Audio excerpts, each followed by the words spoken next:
What's up guys, and welcome back to round number 11 of my F1 2020 My Team career mode, driving for the Mugen-Honda racing team as Jensen Button. And yeah, we are back. I apologise for not uploading a video yesterday guys, unfortunately I had some work commitments to see to, so that was the first day that we haven't uploaded anything, so hopefully you can cut me a bit of slack. But yeah, last time out, the French Grand Prix could have been better, but still a pretty exciting race, especially lap 1. So if you haven't checked that out, click the I button up above. But for those of you that did see it, of course, you'll know that we took 10th place in that, so another points finish, 3 in a row, and hopefully we can continue that at Austria today. So leave a like down below if you're still enjoying this series, subscribe if you're new around here, and yeah, without further ado, let's get into proceedings. So as you can see, we've only got a couple of days before the Austrian Grand Prix, of course, not far between France and Austria. So choosing to go for some reaction training for Matsushita, getting his awareness up by a couple. Because, yeah, he's been a little bit off the pace, to be fair, the last few races. So I think it'll be good to, yeah, hopefully get him up to scratch. Now, Matsushita's contract is up for renewal in 7 days. And we've got 3.71 million in the bank. And we'll need to spend 2.5 million on Matsushita if we want to keep him. So we're just going to hold off from upgrading any facilities just to make sure that we can afford him. In terms of R&D, we are just one major powertrain upgrade away from being the pretty much the best on the entire grid. Unfortunately, though, we don't quite have enough resource points to afford a major upgrade at the moment in any of the departments, so we're just going to hold out until we've finished practice. We've currently got one upgrade in the process of being completed, and I think that should be with us for the next episode for the British Grand Prix. So getting to the racetrack for the Austrian Grand Prix weekend, you can see that we've got a little bit of rain forecast at the end of qualifying, so it'll be interesting to see whether that comes in Q2 or Q3, but for the race it looks like it's going to be dry. Now in terms of the R&D progress, obviously I mentioned that we haven't got enough resource points to make a major upgrade, and unfortunately no upgrades on the car for this weekend.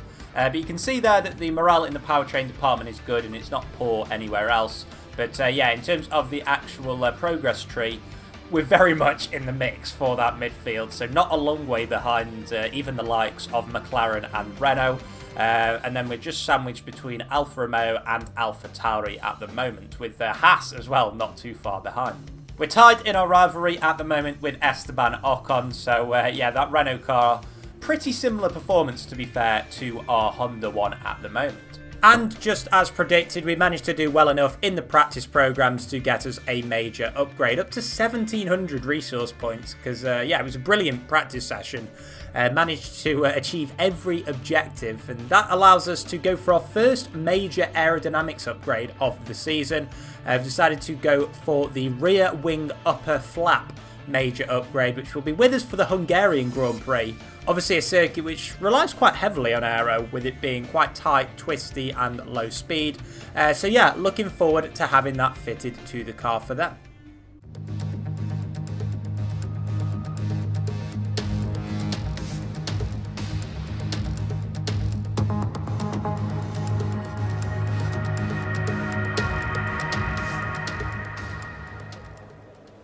So out on track we go then for the first time in this video, and it is for our first lap in Q1. So getting out there nice and early before the weather closes in. Of course, we're not too sure really when the weather is going to hit us, but we believe it's going to be sometime near the end of Q1. It's nice and sunny out at the moment, and the first sector is very nice, 15.8 through there. Which is purple, but as you see there, Esteban Ocon had only just set his first lap of the session. Yeah, the car was feeling really, really nice through all 3 sectors, to be honest, in the dry part of this session.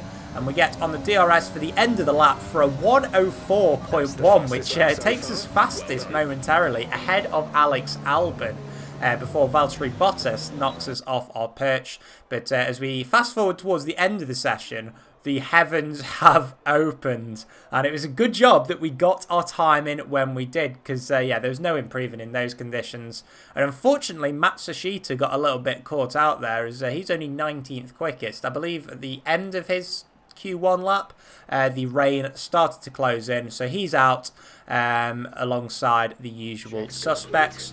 And as we get out onto the track in Q2, the weather is very, very heavy outside. The skies are gloomy, the rain is torrential, and we are on the full wet tyres with just 1 minute 40 left in Q2. We're currently 16th fastest, but the conditions are improving. We went out right at the start of the session, so here we are right at the end. Hopefully the track conditions have improved suitably for us to go quicker than the lap which took us 16th quickest, but we cross the line now for our final lap in Q2, braking around the 100 metre board into turn 1.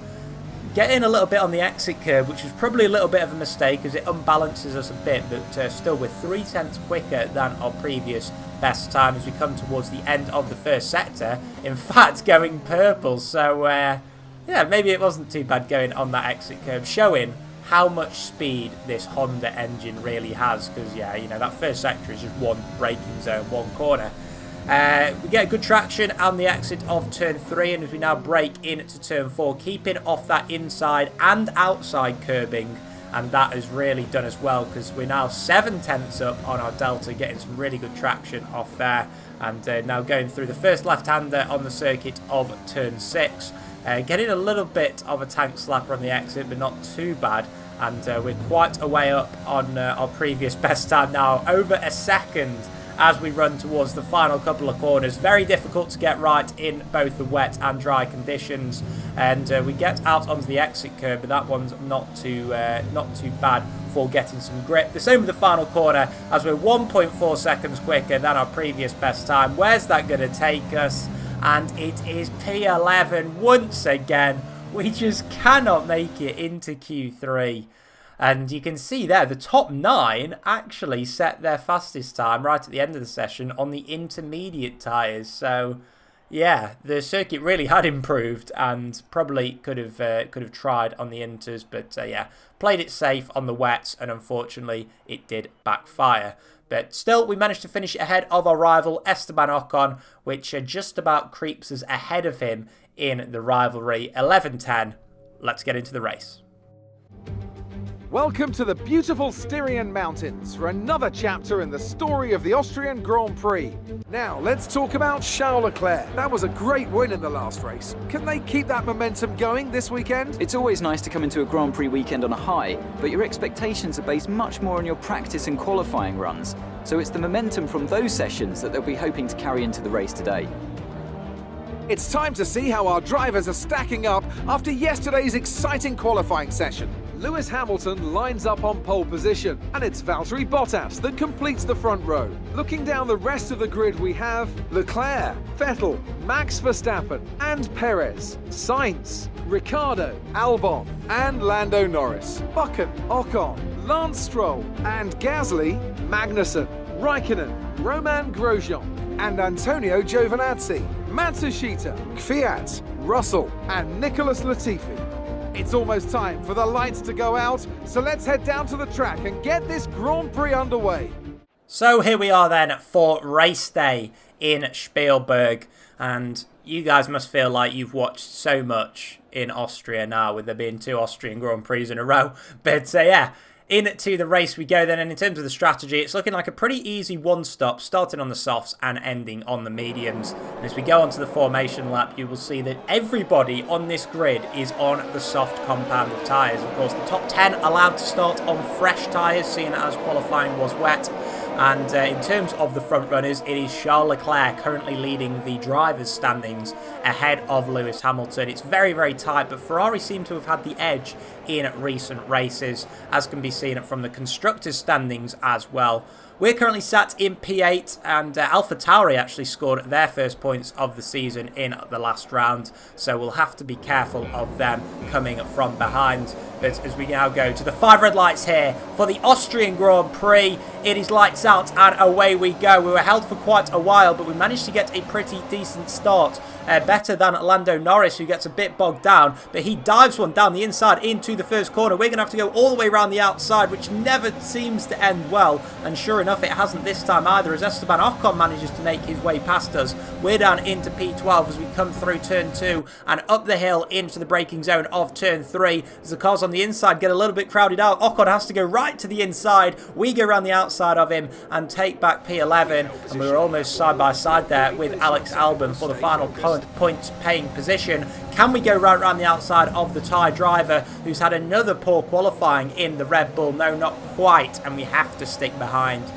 staying in our grid position in P11 as we now come through turn 6 with a lovely camera angle there with Esteban Ocon right on our tail. So the Renault driver showing some good speed in the early stages of this race. We're struggling to stay with the back end of Alex Albon at the moment, but as we come through the final couple of corners, we managed to extend our advantage and stop Ocon from having any sort of look at us on this pit straight. So yeah, that is lap 1 over with, and we skip now on to the end of lap 2 and the start of lap 3, which indicates that DRS will be active for the first time. So just ahead of Alex Albon is Lando Norris. He seems to have become a little bit detached from the back of Daniel Ricciardo up in P8, which gives ourselves and Alex Albon DRS on the British driver. Albon goes to the outside of Lando Norris, of course the man who's gone so well around this circuit in real life in the last couple of weeks,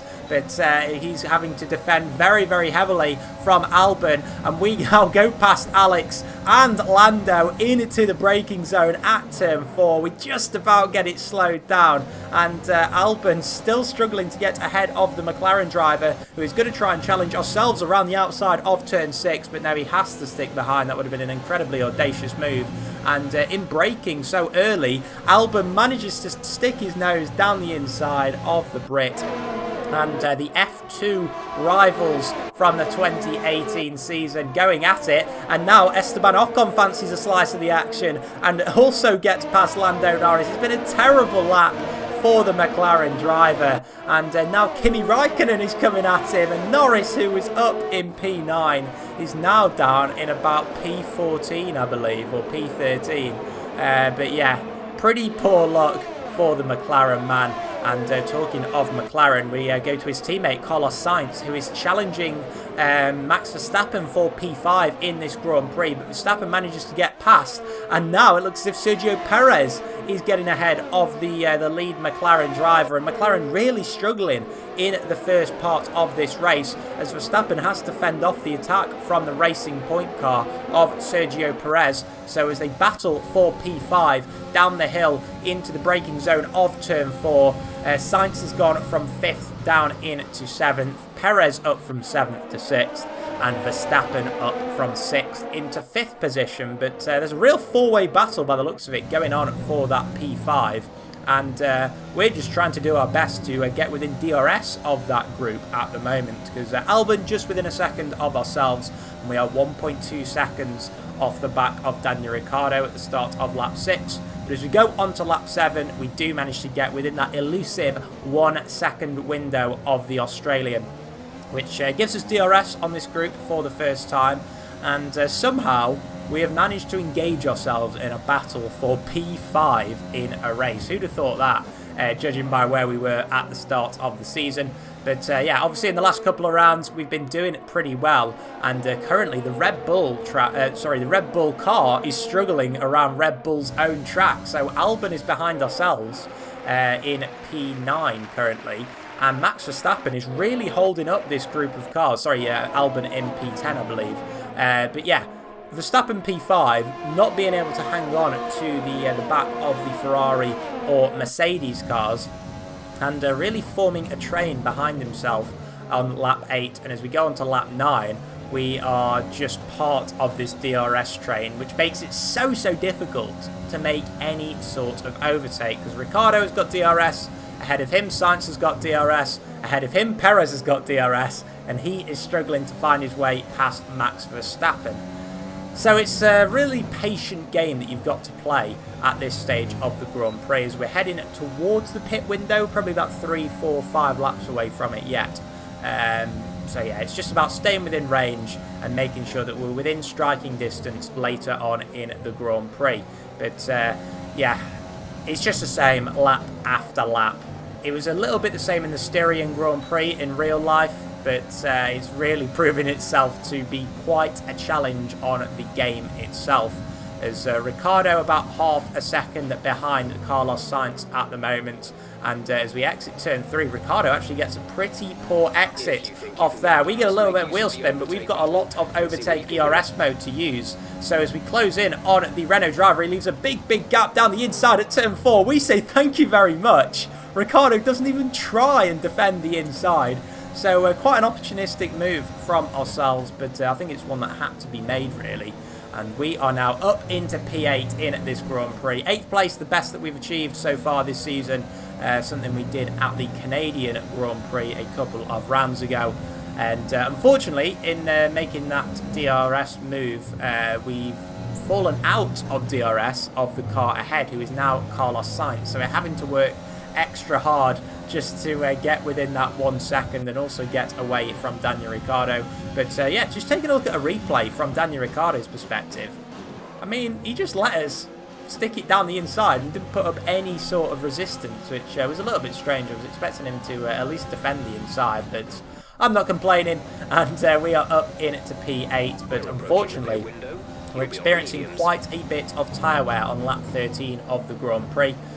So the pit window is now open for the hard tyres, according to the race strategy. In terms of if we want to go to the mediums, we're going to have to make it to lap 15 according to the race strategy. But on lap 13, interestingly, the man that was leading this train, Max Verstappen, comes into the pit lane. So maybe he was experiencing quite a bit of tyre wear in his Red Bull car. So that has released Sergio Perez and Carlos Sainz up ahead. And we were really unable to hold with them on lap 14. So we've decided to go for the undercut. I'm expecting them to come in 1 lap's time. So on lap 14, we choose to, try the undercut.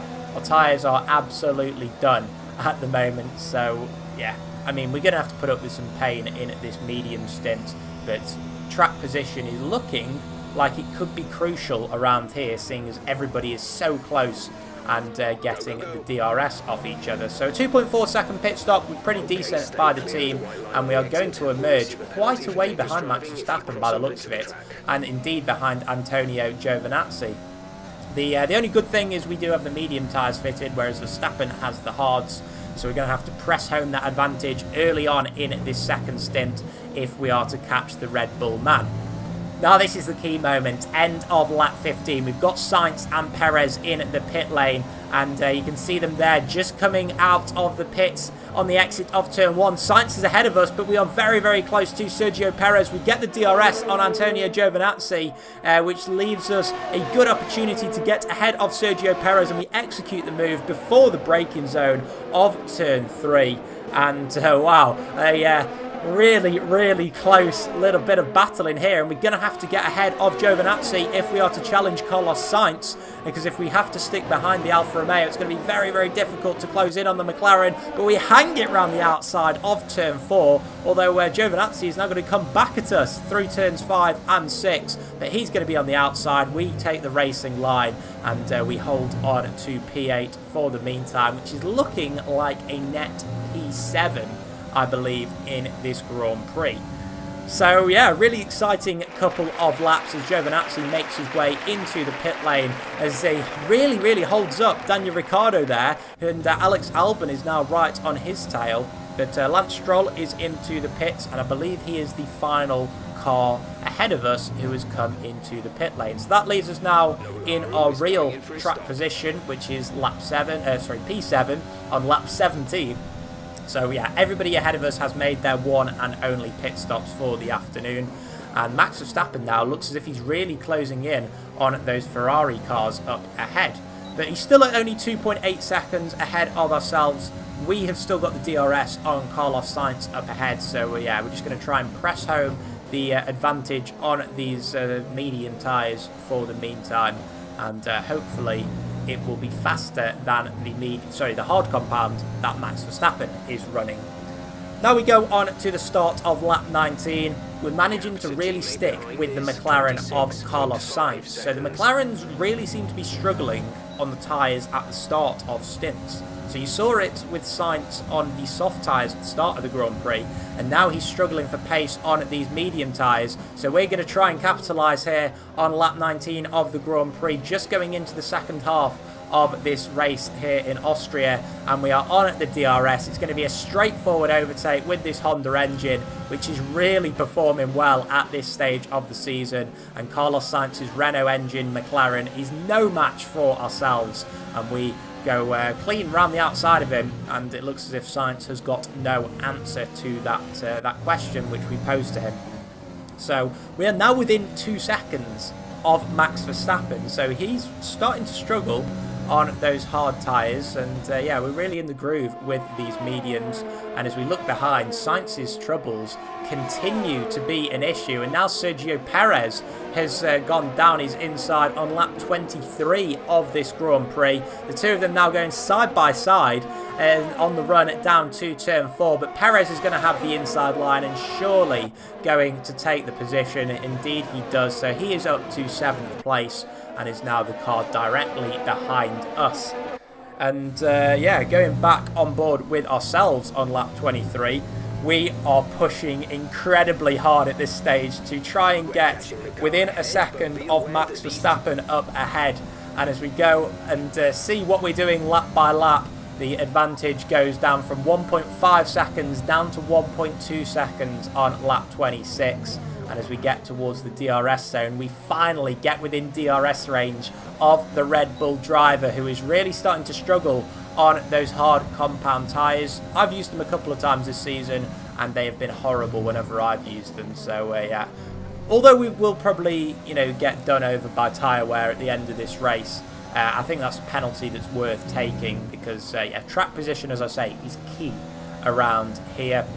As yeah, it's so difficult when you're in a sort of DRS train to make the advantage pay. Fortunately, we haven't found ourselves in a DRS train here, and it is just a straight battle between ourselves and Max Verstappen. And we get a good run there through turn 1, a good turn in, and now on the DRS we go, pressing our overtake button and in rich mix of fuel. And as we now come towards turn 3, we have gone purple through sector 1, meaning that is the fastest time anybody has set throughout this Grand Prix in that first sector. And now on the DRS once again, using the overtake mode on the run down to turn 3 on lap 27, but not quite close enough to make a move this time. But we have definitely got the pace on Max Verstappen at this stage of the Grand Prix, and it's round 2 on lap 28 here. Can we push home our advantage? As we are really, really closing here on Verstappen. He makes us go all the way around the outside, but no, not that time. Once again, not quite close enough to make a move. And this is turning into a brilliant battle. And as now we come towards the end of lap 28, there is a back marker up ahead at Williams by the looks of things. And is Verstappen going to try and get DRS off that Williams car? It'll be interesting to see what happens. But not this time. He doesn't manage to get the DRS. It is just ourselves that manages to get it. And do we go to the inside, outside? It's the inside of Max Verstappen, and we make the move. And late braking it is, but we managed to get up into P5 ahead of the Red Bull. And wow, this is some brilliant racing. As Verstappen's going to try and go around the outside. No, he is not. He thinks better of it. And I'm not really sure why he completely backed out of that move, because I think he probably could have at least tried to fight back at us. I think a real life Verstappen would definitely have tried it. But as we go into this middle sector now, sorry, towards the end of the middle sector and into the final sector, we are just trying to stay within a second of Nicholas Latifi, who is the car up ahead, because we would love to get a bit of DRS on him and just give ourselves a bit of a buffer over Verstappen, who is of course the car behind. So coming through the final corner, we do indeed get DRS on Nicholas Latifi, but Verstappen's closing speed is pretty fast. He doesn't make a move into turn 1, and surely now we're going to get ahead of Latifi. We're really feeling the effects of the dirty air coming off that Williams, but we don't really seem to be closing in on him as he finally slows down and lets us past. And I'm not sure whether we were ahead of him into the DRS detection point, and I don't think we were, and we get a big tank slapper on the exit. We were too preoccupied in seeing whether Verstappen had managed to get past Latifi. And Verstappen gets a good run on us now down into turn 4 as we're starting to experience a bit of tyre wear. And Verstappen gets a brilliant exit off turn 4. He used his ERS mode and he dives one down the inside here on lap 30 of the Grand Prix. And Max Verstappen is back up into P5. And we were too preoccupied in seeing what Verstappen was doing, seeing what our tyres were doing. We needed to really concentrate on what was happening on track. And yeah, one lapse in concentration, Verstappen gets us back. As you can see, Sergio Perez starting to close in on us now. He's only 1.8 seconds behind.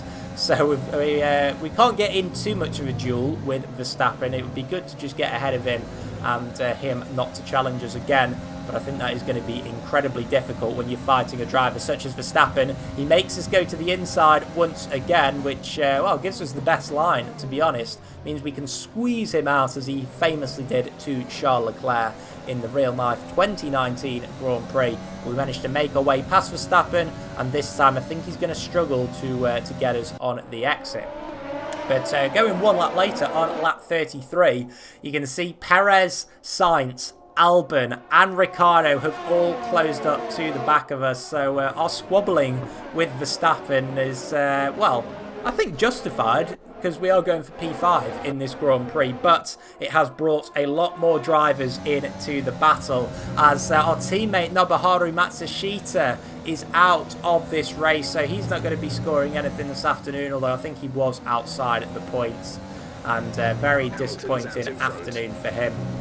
But as we make our way towards the final couple of corners, there's a yellow flag here for the stricken Mugen-Honda of Matsushita. So not great in terms of reliability. I was bricking it a little bit coming to these final 3 laps of the Grand Prix, especially as, you know, our tyres weren't looking particularly good as well. So we've got reliability concerns, we've got tyre concerns, but can we stay ahead of the chasing pack? That is the question. Verstappen just 0.3 of a second behind us as we break now into turn 3. This is the position where we're going to struggle to get traction, if any. But it seems to be pretty decent this time round, although Verstappen closing and closing as we come towards the braking zone. We take that inside line, although Verstappen brakes very late there and tries to go round our outside, but we just about defend our position. And boy, oh boy, this is going to be an interesting last few laps as Perez now fancies a slice of the action, going side by side with Verstappen through turn 6, and Sergio Perez manages to make his way up into 6th position, and he is now going to be our closest challenger. And I'm a little bit more concerned about Perez because he has the Mercedes engine in the back of his car, which you know, is quicker than the Honda that's in the Red Bull car, although of course our Honda engine is a lot better. There you can see it's so tight. It goes all the way down 5th, 6th, 7th, 8th and 9th position, all battling with each other, but it's going to be a DNF for one of them, and it is predictably Daniel Ricciardo, who is the man that is DNF'd.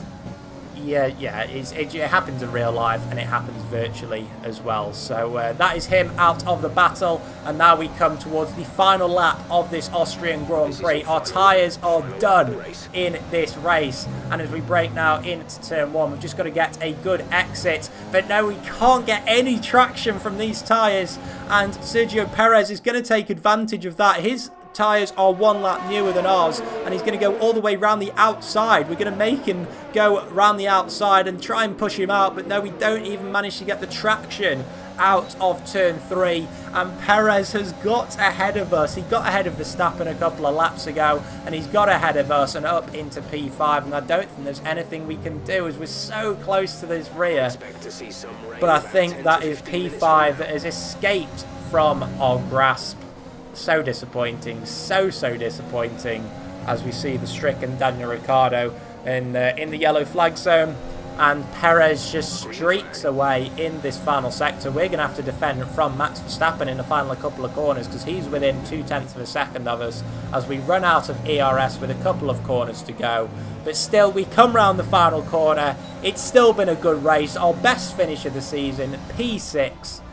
but it could have been better. It could have been P5, but Perez snatches it at the death. But yeah, as I say, can't really complain about that, as Kimi Räikkönen, interestingly, gets driver of the day. So I think he picked up the final point. But that man picked up 25 this afternoon. Lewis Hamilton, race winner.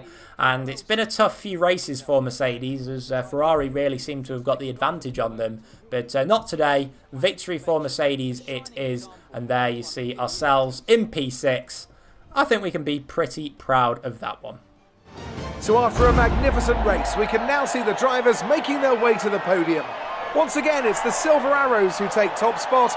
A well-earned victory for Mercedes. So after a tricky few races for Mercedes, they are back on top this afternoon with a 1-2 finish, with Charles Leclerc taking the third podium position, which I think should preserve his championship lead for the meantime. But yeah, interesting to see Mercedes' pace recovering, with Leclerc's teammate Vettel taking P4. Hamilton actually getting all 26 points, seeing as he took the fastest lap. And there you can see Sergio Perez in P5, just ahead of ourselves. But I think we can be happy, because we finished ahead of both Red Bull cars, both McLarens, one of the racing points, and obviously finishing ahead of our rival as well, Esteban Ocon, who was all the way down in P15. So I think he fitted the hard tyre in the second stint, which is why he tumbled down. Daniel Ricciardo, of course, tumbled down right at the end after he was in P10, but no points for him with a DNF, the same as our teammate Matsushita.